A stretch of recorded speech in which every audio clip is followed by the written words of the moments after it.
Hello students, good morning. Okay, it is your geography period, chapter 4, climate.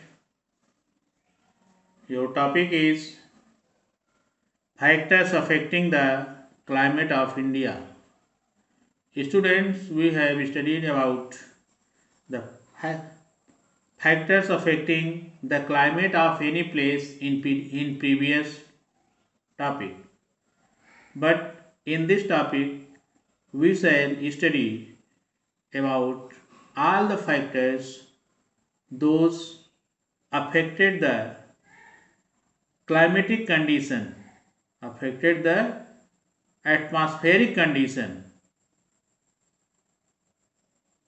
to affect the climate of India. First है latitude. Equator is the largest latitude on our earth. Latitudes are imaginary lines. Latitudes are imaginary lines.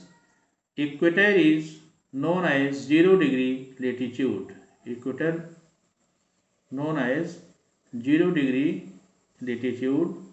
The latitude that is situated toward the north of equator at 23.5 degree north, at 23.5 degree north, known as Tropic of Cancer, and the latitude which lies towards the south of the equator, 23 degree 23.5 degree south, is known as Tropic of Cancer. Our India, situated in northern hemisphere, and the 23.5 degree north latitude means Tropic of Cancer is situated in the middle of our country. You can see Tropic of Cancer in this map.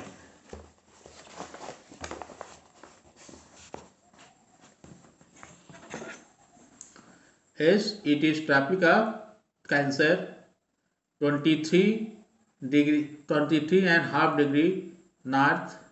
It starts from Rann of Kutch. It starts from Rann of Kutch in Gujarat to Mizoram. It means it starts from the west part of India, from Rann of Kutch in Gujarat, and ended in East Mizoram, in Mizoram.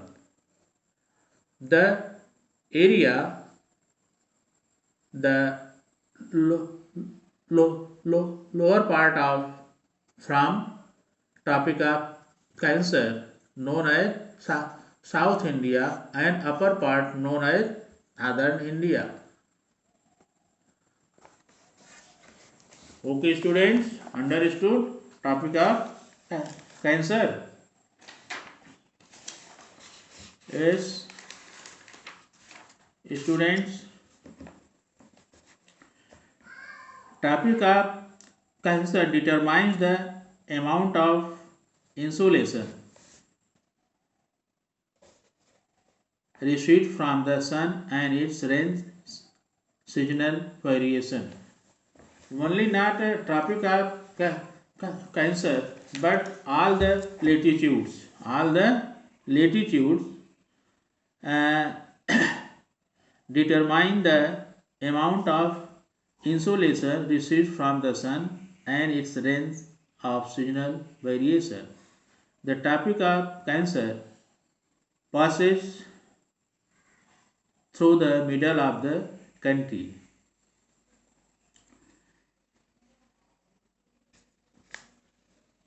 Almost half of the country lying towards the south of Tropic of Cancer. South of Tropic of Cancer has tropical climate.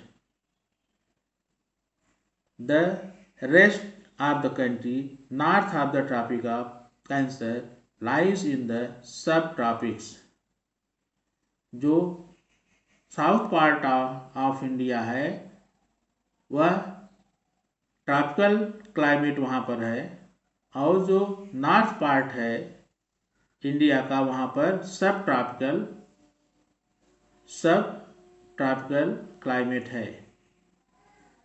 In this way, India's climate has characteristics of both tropical and subtropical climate. इस तरह से India में हमारे क्या है कि यहाँ पर ट्रॉपिकल क्लाइमेट भी है और सब ट्रॉपिकल क्लाइमेट है. सब ट्रॉपिकल क्लाइमेट में हीट कम होती है, वार्म क्लाइमेट होता है, जबकि ट्रॉपिकल में हीट ज़्यादा होती है. Altitude. Altitude means height. Next factor है एल्टीट्यूड. हाइट मीन्स ऊंचाई, height from the sea level. Altitude also affect the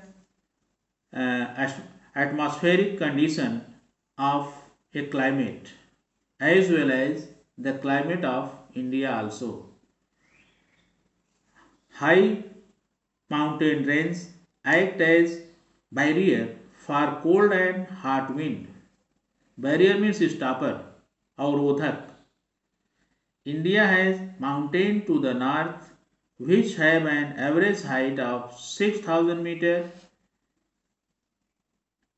India has a vast coastal line which has an average elevation of 30 meters. The Himalayas prevent the cold wind from the north to enter in the country.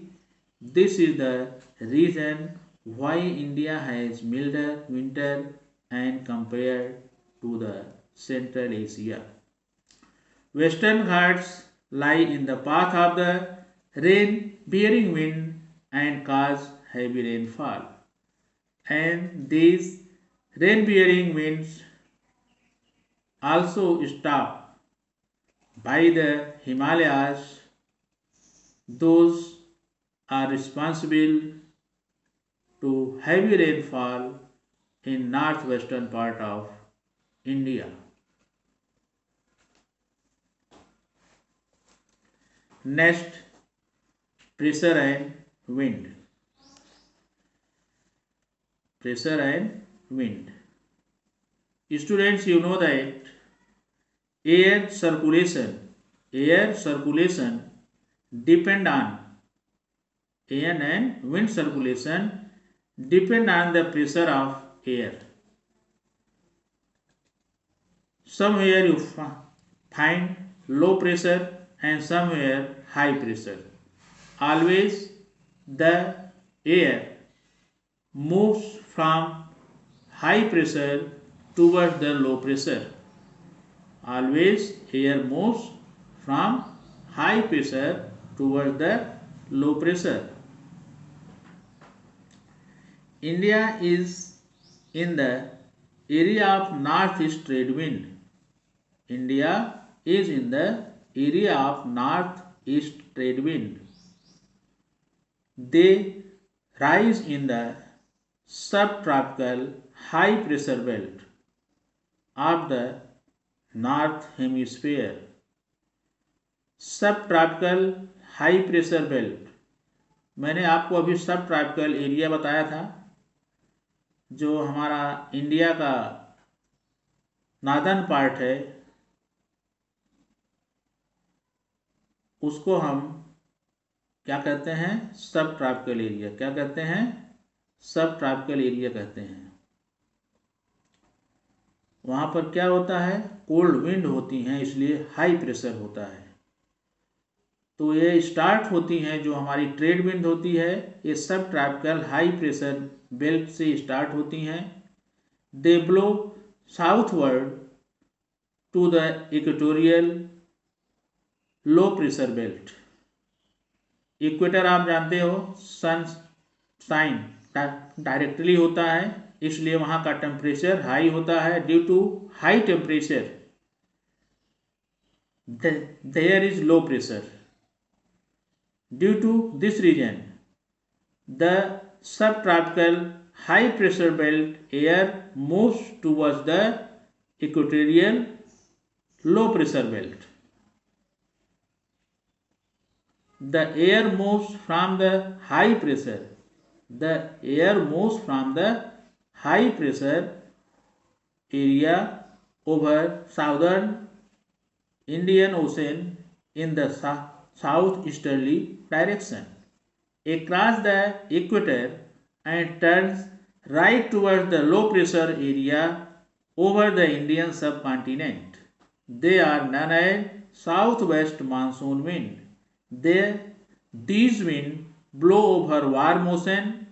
They are moisture laden wind which bring rainfall to most of the country. क्या होता है, ये सब tropical belt से हवाएं चलती हैं, जाती हैं साउथ की तरफ, और वहाँ पर इक्वेटोरियल रीजन के पास जहाँ पर लो प्रेशर होता है, फिर वहाँ से क्या करती हैं, ये हवाएं ओशन के ऊपर चलती हैं, इसलिए इसमें क्या होता है, मॉइस्चर आ जाता है। मॉइस्चर आ जाता है जब ये क्या करती हैं, इक्वेटोरियल रीजन से फिर राइट की तरफ ये मुड़ करके अरबियन सी से होते हुए पहुंचती हैं west part of India. Arabian sea से पहुंचती हैं वेस्टर्न घाट्स। इस तरह से they also known as south west monsoon wind. ये हवाएं जो आती हैं इक्वेटोरियल रीजन से फिर अरबियन सी के ऊपर से होकर के पहुंचती हैं वेस्टर्न घाट में, तो क्या होता है, मॉइस्चर लाइडन विंड रहती हैं ये, इन्हीं को हम साउथ वेस्ट मानसून विंड कहते हैं। These winds blow over warm ocean. They are moisture laden winds which bring rainfall in most of the country. ये हमारे देश में बारिश के लिए बहुत ही जिम्मेदार होते हैं। अपर एयर सर्कुलेशन का जो पार्ट होता है वह upper air circulation where is the tropopause means the end of troposphere and starting of stratosphere. You know that students you know that troposphere is the lowest part of atmosphere. It is situated 10 to 15 kilometer above the earth. It is situated till 10 to 50 kilometre from the earth.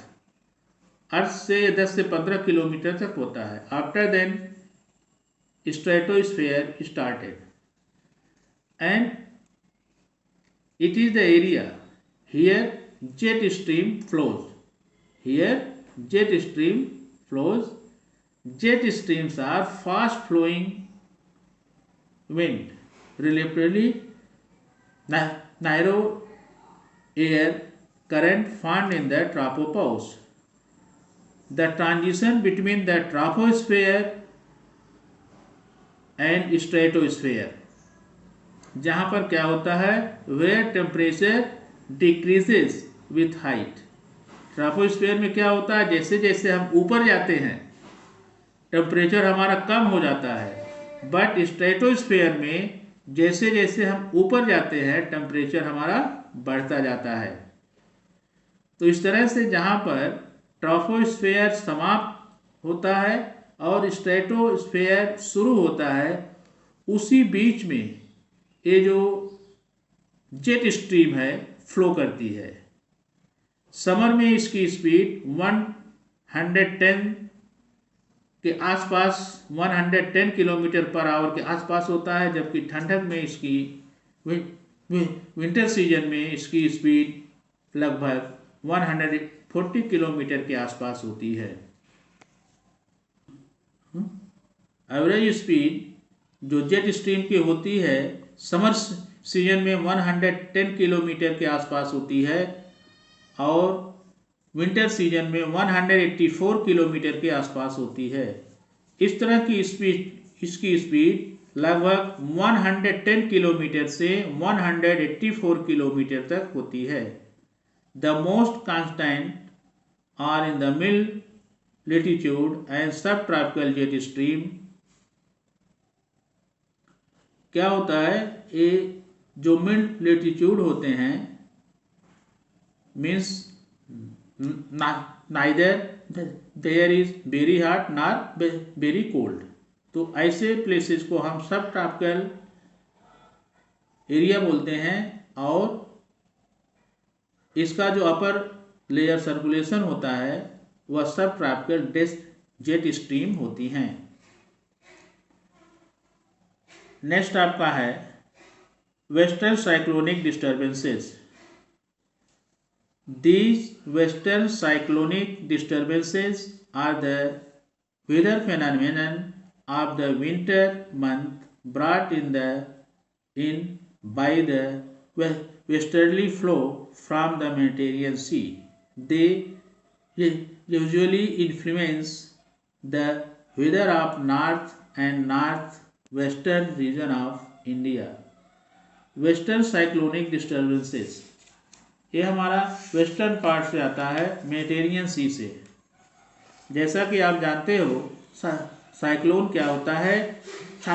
Cyclone is a low pressure system in the lower atmosphere where in wind tend to converge towards the centre of low pressure. A cyclone is often accompanied by heavy rainfall। Cyclone क्या होता है, ये round movement होता है wind का, और इसका जो लो प्रेशर एरिया होती है वहीं पर सेंटर बनता है। उसी सेंटर के चारों तरफ round movement, very fast movement होता है विंड का। और इस तरह से यह केवल विंड का मूवमेंट ही नहीं कराता बल्कि क्या कराता है, हैवी रेनफॉल भी कराता है। कभी कभी साइक्लोन बहुत नुकसानदायक भी होता है, बहुत विनाशकारी भी होता है। तो ये राउंड विंड्स वेरी फास्ट होती हैं, और ये जो सेंटर होता है, लो प्रेशर का सेंटर होता है, उसी तरफ ये अपना सेंटर बनाती हैं और उसी के चारों तरफ राउंड राउंड मूवमेंट होता है इनका, बहुत वेरी फास्ट मूवमेंट होता है। और जो इनका सेंटर होता है उसको हम साइक्लोन की आई कहते हैं। तो जो साइक्लोनिक डिस्टर्बेंसेज होता है वह western cyclonic disturbances, these disturbances are weather phenomenon in winter month. ये अक्सर आपको मिलेगा दिसंबर और जनवरी में, और ये बर्फीली हवाएं आती हैं मेडिटेरियन सी से, लेकिन हिमालय बहुत कुछ उनको रोक लेता है। लेकिन फिर भी north and north western region जो इंडिया का है वहाँ पर कोल्डनेस बढ़ जाती है और रेनफॉल भी होती है। आप लोग देखते होंगे दिसंबर और जनवरी के मंथ में काफ़ी दिनों तक क्या होता है, कोहरा छाया रहता है, बादल छा गए हैं, कुछ देर बारिश होने लगती है और कई दिनों तक आसमान साफ नहीं होता। यह अक्सर दिसंबर और जनवरी के महीने में होता है। नेक्स्ट आपका है tropical cyclones. Tropical cyclones occur during the monsoon region as well as in the October-November and are part of the easterly flow।